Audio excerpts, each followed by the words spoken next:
Hello दोस्तों, मैं सुनीति आपका अपने चैनल हिंदी मिरर पर फिर से आपका स्वागत करती हूँ। कैसे हैं आप सब दोस्तों? आज की वीडियो में हम शेखर जोशी की आंचलिक कहानी कोसी का घटवाड़ लेकर आए हैं। यह फौजी जवान गुसाई और लक्ष्मा की प्रेम कहानी है, जहां सांसारिक अर्थ में प्रेम परास्त हो जाता है। यह कहानी विषय वस्तु के द्वारा अपने व्यवहार से पाठकों में परंपरा और रूढ़ियों के प्रति द्वंद जगाती हुई नवीनता का आग्रह करती है। तो चलिए दोस्तों, आरंभ करते हैं आज की कहानी कोसी का घटवाड़। दोस्तों, वीडियो शुरू करने से पहले मेरा आपसे फिर से अनुरोध है कि अगर आपने चैनल को अभी तक लाइक सब्सक्राइब नहीं किया है तो इसको कर दीजिए, क्योंकि आपका एक लाइक सब्सक्राइब हमें प्रेरणा देता है और अच्छा कार्य करने के लिए।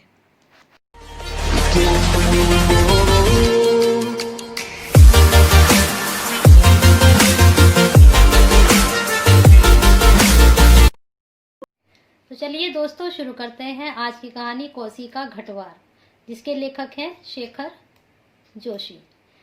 इसके जो मुख्य पात्र हैं, पहला है गुसाई। कहानी का वह मुख्य पात्र है जो एक फौजी था, परंतु फौज से रिटायर होने के बाद वह गेहूं पीसने का कार्य करने के कारण घटवार कहलाया। वह लक्ष्मा से प्रेम करता था। वह जो इसका नायक है गुसाई, वह घटवार है, और वह लक्ष्मा से, जो इसकी नायिका है कहानी की, उससे प्रेम करता है।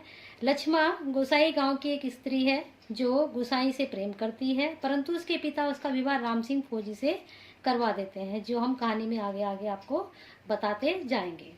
यही दो मुख्य पात्र हैं वैसे इसके, लक्ष्मा और गुसाई। अभी खप्पर में चौथाई से भी अधिक गेहूं शेष था। खप्पर में ये जो कहानी है ये फ्लैशबैक पर आधारित है, और इसमें हम जानते जाएंगे और किस तरह से ये कहानी चलती है आगे। अभी खप्पर में चौथाई से भी अधिक गेहूं शेष था। खप्पर में हाथ डालकर उसने व्यर्थी उल्टा पलटा और चक्की के पाटों के व्रत में फैले हुए आटे को झाड़कर एक ढेर बना दिया। बाहर आते आते उसने फिर से एक बार छप्पर में झांक कर देखा, जैसे ये जानने के लिए कि इतनी में कितनी पिसोई हो चुकी है, परंतु अंदर ही मिकदार में कोई विशेष अंतर नहीं आया। खसखस की ध्वनि के साथ अत्यंत धीमी गति से ऊपर का पाठ चल रहा था। घट का प्रवेश द्वार बहुत कम ऊंचा था। खूब नीचे से झुककर वह बाहर निकला। सर के बालों को और बाहों पर आटे की हल्की सी सफेद परत बैठ गई थी। खंबे का सहारा लेकर वह बुदबुदाया जा रहा, सुबह से अब तक पंसेरी भी नहीं हुआ। सूरज कहाँ का कहाँ चला गया, कैसी अनहोनी बात है। बात अनहोनी तो है ही, जेठ बीत रहा है, आकाश में कहीं बादलों का नाम निशान ही नहीं। अन्य वर्षों तक अब तक लोगों की धान पुराई पूरी हो जाती थी, पर इस साल नदी नाले सब सूखे पड़े हैं। खेतों की सिंचाई तो दरकिनार, बीज की क्यारियां खूब सूखी जा रही हैं। छोटे नाले गूलों के किनारे घट के महीनों से बंद हैं। कोसी के किनारे है गोसाई का यह घट, जो गोसाई ने घट लगाया हुआ है वह कोसी के किनारे है, तभी इस कहानी का नाम कोसी का घटवाड़ रखा गया है। पर इतनी इसकी भी चाल ऐसी कि लद्दू घोड़े की चाल से माल देती है। चक्की के निचले खंड में छिंचर छिंचर की आवाज के साथ पानी को काटती हुई मथानी चल रही थी। कितनी धीमी आवाज! अच्छे खाते पीते ग्वालों के घर में दही की मथानी इससे ज्यादा शोर करती है। इसी मथानी को वह शोर होता था कि आदमी को अपनी बात नहीं सुनाई देती, और अब तो भले ही नदी पार कोई बोले तो बात ना सुनाई दी जाए। छप छप पुरानी फौजी पैंट को घुटनों तक मोड़कर घुसाई पानी के गुल के अंदर चलने लगा। कहीं कोई सुराख निकास हो तो एक बूंद बंद कर दे, एक बूंद पानी भी बाहर ना जाए। बूंद बूंद की कीमत है इन दिनों। प्राय आधा फलांग चलकर वह बांध पर पहुंचा। नदी की पूरी चौड़ाई को घेरकर पानी के बहाव घट की गुल की ओर मोड़ दिया गया।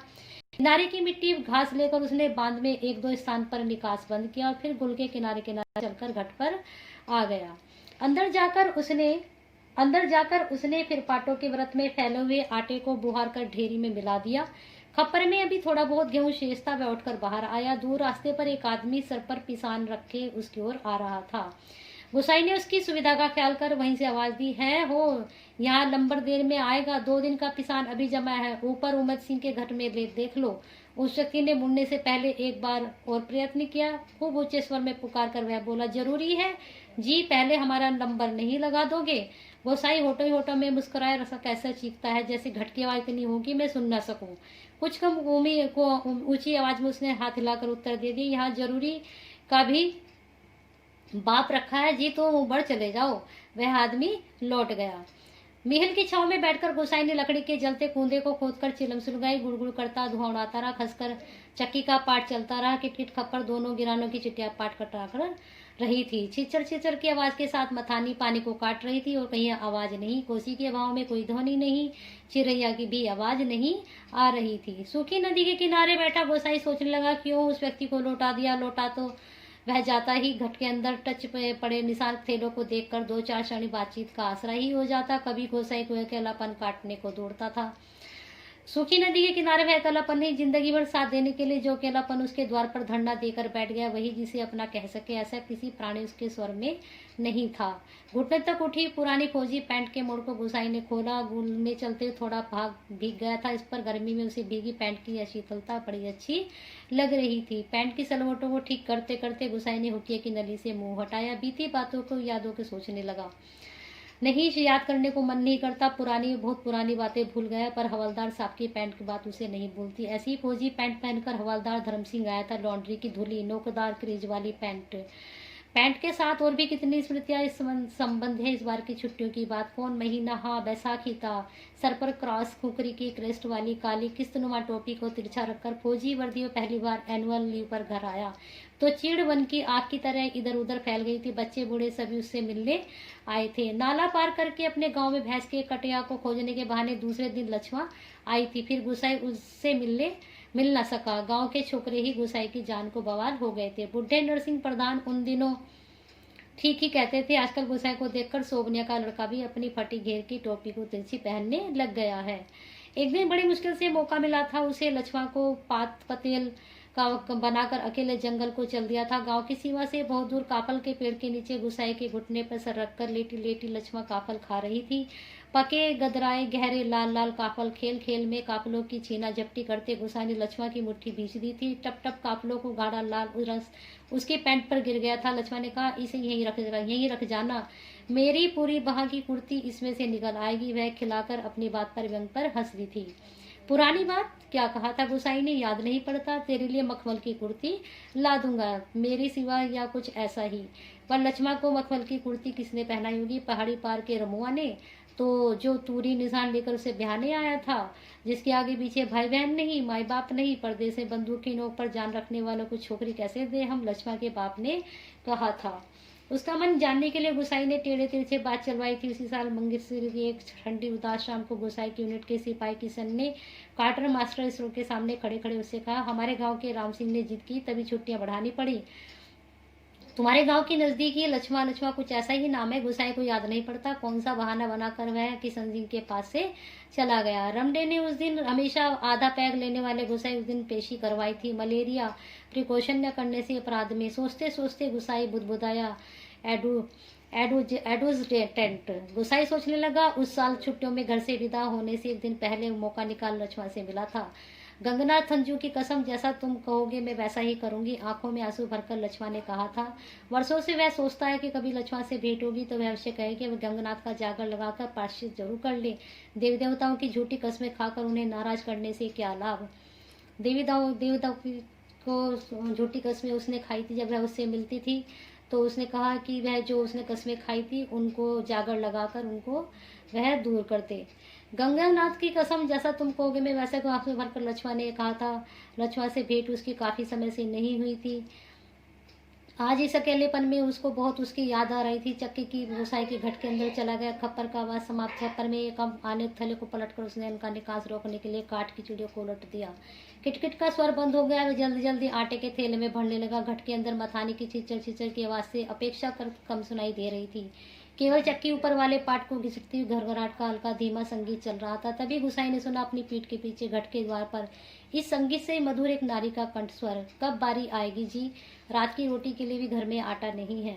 सर पर पिसान रखे एक स्त्री उससे यह पूछ रही थी। गुसाई को उसका स्वर परिचित सा लगा। चौंक कर उसने पीछे मुड़कर देखा। कपड़े में पिसान ढीला बंधा होने के कारण बोझ का एक सिरा उसके मुख के आगे आ गया था।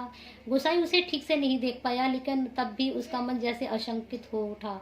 अपनी शंका का समाधान करने के लिए बाहर जाने को मुड़ा, लेकिन तभी फिर अंदर जाकर पिसान के थैलों को इधर उधर रखने लगा। काट की चिड़िया किटकिट बोल रही थी और उस गति के साथ गुसाई को अपने हृदय की धड़कन का आभास हो रहा था। घट के छोटे से कमरे में चारों ओर पिसे हुए अन्य का चूर्ण फैल रहा था और अब गुसाई के पूरे शरीर पर छा गया था। वह इस कृत्रिम सफेदी के कारण वह वृद्ध सा दिखाई दे रहा था। स्त्री ने उसे नहीं पहचाना। उसे दोबारा से वही शब्द दोहराए। वह भी तेज धूप में बोझा सर पर रखे गुसाई का उत्तर पाने को आतुर थी। शायद नकारात्मक उत्तर मिलने पर उसने उल्टे पांव लौटकर किसी ने चक्की का सहारा लेती। दूसरी बार प्रश्न से गुसाई ने टाल पाए उत्तर देना ही पड़ा। यह पहले ही टीला लगा है, देर तो होगी, उसने दबे स्वर में कहा। स्त्री ने किसी प्रकार की अनुनय विनय नहीं की। शाम के आटे का प्रबंध करने के लिए वह दूसरी चक्की का सहारा लेने के लिए लौट पड़ी। गुसाई झुककर घट से बाहर निकला। मुड़ते समय स्त्री की एक झलक देखकर उसे संदेह उसका विश्वास में बदल गया। वह कोई और नहीं, लक्ष्मा थी। उसको शक था कि यह लक्ष्मा की आवाज है, लेकिन जब उसने उसको देखा तो उसने देखा कि यह लक्ष्मा ही है। हताश सा वह कुछ क्षणों तक उसे जाता देखता रहा, फिर अपने हाथों तक सिर पर गिरे हुए आटों को झाड़कर 1-2 कदम आगे बढ़ा। उसने अंदर से किसी के अज्ञा शक्ति से उसके अंदर वापस आई, उस स्त्री को बुलाने को बाध्य कर दिया। उसे बुला लेने को उसने मुंह खोला, परंतु आवाज न दे सका। एक झिझक, एक असमझ था जो उसका मुंह बंद कर रही थी। वह स्त्री नदी तक पहुंच चुकी थी। गुसाई के अंतर में उथल पुथल मच गई। इस बार आवेग ने इतना तीव्र था कि वह स्वयं को रोक नहीं पाया। लड़खड़ाती आवाज में उसने पुकारा, लक्ष्मा। घबराहट के कारण वह पूरे जोर से आवाज नहीं दे पाया। स्त्री ने आवाज नहीं सुनी। इस बार गुसाई ने स्वस्थ होकर पुनः पुकारा, लक्ष्मा। लक्ष्मा ने पीछे मुड़कर देखा। मायके में उसे सभी से नाम से पुकारते थे। यह संबोधन उसके लिए स्वाभाविक था, परंतु उसे शंका शायद यह थी कि चक्की वाला एक बार पिसान स्वीकार न करने पर भी दोबारा उसे बुला रहा है, या उसे केवल भ्रम हुआ। उसने वहीं से पूछा, मुझे पुकार रहे हो जी? गुसाई जी ने संयत स्वर में कहा, हाँ ले आ, हो जाएगा। लक्ष्मा क्षण भर रुकी, फिर घट की ओर लौट आई। अचानक साक्षात्कार होने का मौका न देने की इच्छा से गुसाई व्यवस्था का प्रदर्शन करता हुआ महल की छांव में चला गया। वह नहीं बताना चाहता था कि मैं गुसाई हूँ। लक्ष्मा पिसान का थैला घट के अंदर रख आई। बाहर निकलकर उसने आंचल के कोर से मुंह पोंछा। तेज धूप में चलने के कारण उसका मुंह लाल हो गया था। किसी पेड़ की छाया में विश्राम करने की इच्छा से उसने इधर उधर देखा। महल के पेड़ की छाया में घट की ओर पीठ करके गुसाई बैठा हुआ था। निकट स्थान में दाड़िम के पेड़ की छाव को छोड़कर न कोई बैठने लायक स्थान है, वह उस ओर चलने लगी। गुसाई की उदारता के कारण उसे निकट आते आते कहा, तुम्हारे बाल बच्चे जीते रहे। घटवाड़ जी, बड़ा उपकार का काम कर दिया तुमने। ऊपर के घट में भी जाने कितनी देर में नंबर मिलता। अजाज संतति के प्रति दिए गए आशीर्वचनों को गोसाई ने मन ही मन विनोद के रूप में ग्रहण किया। इस कारण उसकी मानसिक उथल पुथल कुछ कम हो गई। लक्ष्मा उसकी ओर देखे। इससे पूर्व उसने कहा, जीते रहे तेरे बाल बच्चे। लक्ष्मा मायके कब आई? गुसाई ने अंतर में घुमड़ती आंधी को रोककर यह प्रश्न इतने संयत स्वर में किया जैसे वह अन्य 10 आदमियों की तरह लक्ष्मा के लिए एक साधारण व्यक्ति हो, जिससे वह उसको ना पहचान पाए। दाड़िम की छाया में पात पतेल झाड़कर बैठते लक्ष्मा ने शंकित दृष्टि से गोसाई की ओर देखा। कोसी की सूखी धार अचानक जल प्लावित होकर बहने लगी, तो भी लक्ष्मा को इतना आश्चर्य न होता जितना अपने स्थान से केवल 4 कदम की दूरी पर गोसाई को देखने से हुआ। जिसमें से आंखें फाड़कर वह उसे देखे जा रही थी, जैसे अब भी उसे विश्वास न हो रहा हो कि जो व्यक्ति उसके सम्मुख बैठा हुआ है उसका पूर्व परिचित गुसाई ही है। तुम जाने लक्ष्मा क्या कहना चाहती थी? शेष शब्द उसके कंठ में ही रह गए। हाँ, पिछले साल पलटन में लौट आया था वक्त काटने के लिए, यह घट लगवा लिया। गुसाई जी ने पूछा, बाल बच्चे ठीक है? आंखें जमीन पर टिकाए गर्दन हिलाकर संकेत में उसने बच्चों की कुशलता की सूचना दे दी।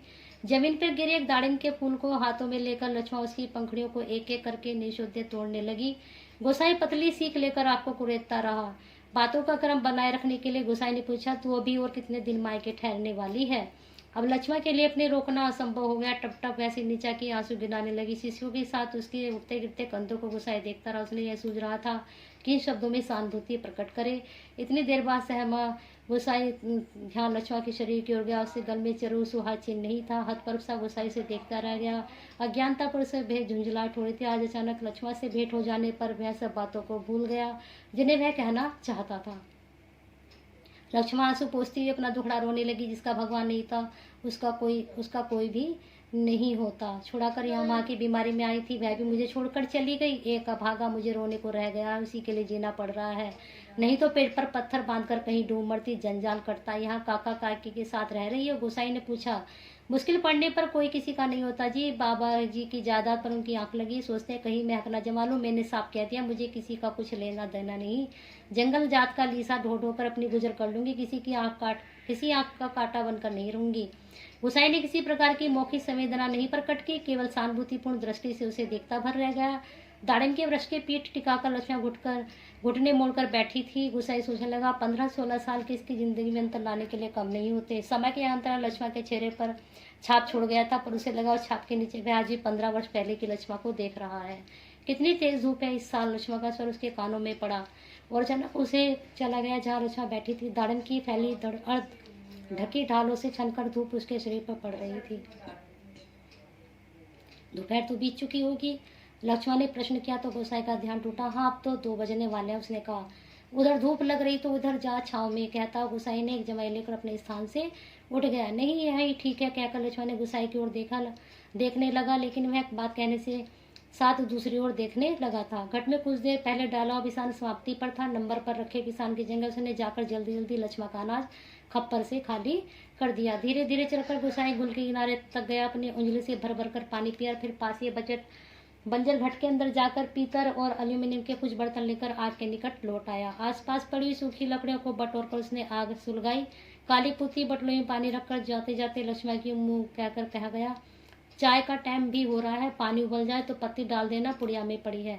लक्ष्मण ने उत्तर नहीं दिया और उसे जाते देखती रही। सड़क किनारे की दुकान में दूध लेकर लौटते लौटते गोसाई को काफी समय लग गया था। वापस आने पर उसने देखा एक 6-7 वर्ष का बच्चा लक्ष्मण की देह से सटकर बैठा हुआ है। बच्चे का परिचय देते हुए इच्छा से लक्ष्मण ने कहा, इस छोकरे को घड़ी भर के लिए भी चैन नहीं मिलता, जाने कैसे पूछता खोजता मेरी जान खाने को यहाँ भी पहुंच गया। गोसाई ने लक्ष्य किया कि बच्चा बार बार उसकी दृष्टि बचाकर माँ से किस चीज के लिए जिद कर रहा है। एक बार झुंझला कर लक्ष्मण ने उसे झड़क दिया, चुप रह, अभी लौटकर घर जाएंगे, इतनी देर में क्यों मरा जा रहा है। चाय के पानी में दूध डालकर गोसाई जी फिर से बंजर घट में गया। एक थाली में आटा लेकर गुल के किनारे बैठा बैठा उसे गूंथने लगा। मिहिल के पेड़ की ओर जाते उसने समय 2 बर्तन एक साथ ले दिए। लक्ष्मण ने लोटलोई में दूध चीनी डालकर चाय तैयार कर दी। एक गिलास, एक एनिमल का मग और एक एल्यूमिनियम के मैस्टीन में गोसाई ने चाय डालकर आपस में बांट ली। पत्थरों से बने बेढंगे चूल्हे के पास बैठकर रोटियां बनाने का उपक्रम करने लगा। हाथ का चाय गिलास जमीन पर टिका कर लक्ष्मण उठी। आटे की थाली अपनी ओर खिसकाकर सब रोटी पका देने की इच्छा से उसने प्रकट की। वह खड़ा खड़ा उसे रोटियां पकाते हुए देखता रहा। गोल गोल डिबिया सरीखी रोटियां चूल्हे में खिलने लगी। सब उसके हाथे बनी हुई 2 लोटे एकदम भिनती आटे की लोई बनाते समय लक्ष्मण के छोटे छोटे हाथ बड़े तेजी से घूम रहे थे। यह गोसाई ने आज पहली बार अनुभव किया। किसी काम से बंजर घट की ओर गया, बड़ी देर तक खाली बर्तन डिब्बों को उठाता रखता रहा। वह लौट कर आया तो लक्ष्मण रोटी बनाकर बर्तनों को समेट चुकी थी। चाय साथ खानी हो तो खा लो, फिर ठंडी हो जाएगी, मैंने तो अपने टाइम से ही खाऊंगा। यह तो बच्चे के लिए स्पष्ट कहते झिझक महसूस हो रही थी, जैसे बच्चे के संबंध में चिंतित होने की चेष्टा अनधिकार हो। वह उस पर अपने अधिकार नहीं समझ रहा था लक्ष्मण के बेटे पर। यूं ही कहती कहाँ रखी थी रोटियां घर में। बच्चे ने रुआसी आवाज में वास्तविक व्यक्ति की बातें सुन रहा था। रोटियों को देखकर उसने संयम ढीला पड़ गया। चुप, आंखें तरे कर लक्ष्मण ने उसे डांट कर कहा। बच्चे के उस कथन से उसकी स्थिति हास्यास्पद हो गई थी। वह बच्चा बहुत भूखा था। बच्चा है, भूख लगाई होगी, डांटने से क्या फायदा। गोसाई ने बच्चे का पक्ष लेकर 2 रोटियां उसकी ओर बढ़ा दी। गोसाई बार बार आग्रह करने पर भी बच्चा रोटियां लेने में संकोच करता रहा तो लक्ष्मण ने उसे झड़क दिया। मरा, अब क्यों नहीं ले रहा है। लक्षण अब वही अपने लक्षण दिखाएगा। इससे पहले कि बच्चा रोना शुरू कर दिया, गोसाई ने रोटी के ऊपर एक टुकड़ा गुड़ का रखकर बच्चे के हाथों में दे दिया। इस छोटे से प्रसंग के कारण वातावरण में तनाव सा गया, जिससे गोसाई लक्ष्मण दोनों ही अनुभव कर रहे थे। स्वयं भी एक रोटी को चाय में डुबोकर खाते खाते गोसाई ने जैसे इस तनाव को कम करने की कोशिश की।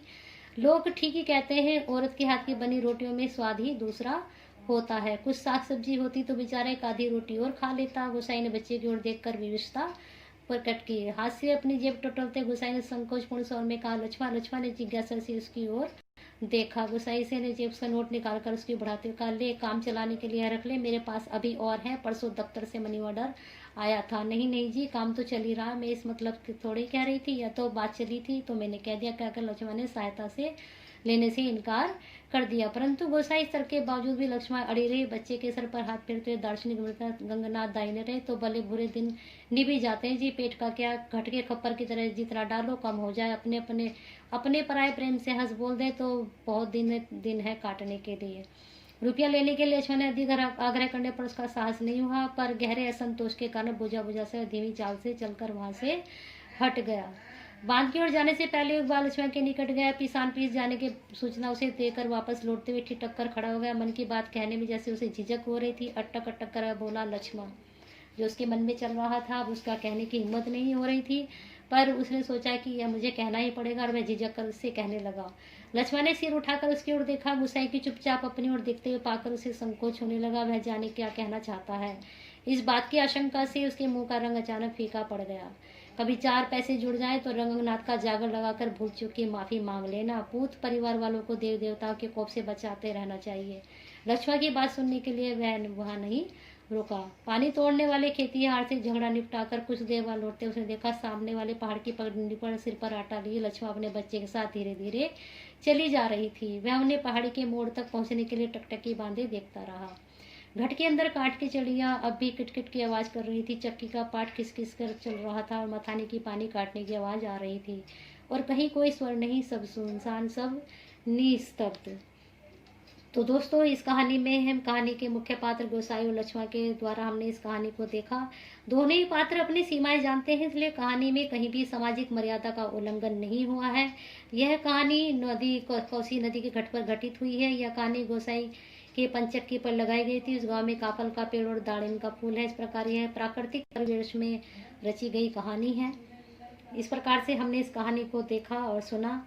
इस प्रकार से हिंदी कहानी के इतिहास में यह उसने कहा था जो कि आपके शेखर जोशी द्वारा रचित कहानी कोसी का घटवार अपनी तरह की अलग प्रेम कहानी है। जो उसने कहा था उसी तरह की इस कहानी को भी माना जाता है। यह कहानी आपकी सभी परीक्षाओं के लिए अति महत्वपूर्ण है। यूजीसी नेट, बीए, एमए सभी में, सभी के सिलेबस में यह है। आपको यह कहानी ध्यान से पढ़नी है और देखनी है और आपका हिंदी मिरर विद सुनीति के साथ ऐसे ही अपना प्यार और साथ बनाए रखें। अगर आपको यह कहानी और वीडियो पसंद आई है तो इसको लाइक और शेयर करना ना भूलें।